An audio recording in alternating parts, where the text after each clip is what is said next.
ఇక్కడ రెండు వాక్యాలు నేర్చుకుంటున్నాం. ఒక వాక్య భాగంలో ఏమనుంది?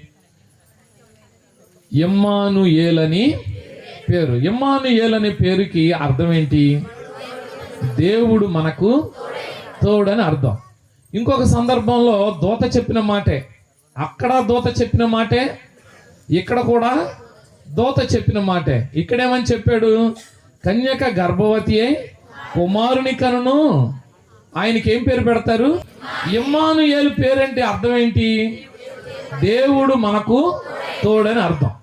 ఇంకొక విషయం, లోకాసువార్తలో చదివిన వాక్య భాగంలో ఏం చూసాం? అక్కడ సర్వోన్నతుని శక్తి నిన్ను కమ్ముకుంటది, పుట్టబోవు శిశువు పరిశుద్ధుడై దేవుని కుమారుడు అనబడును. ఎవరు?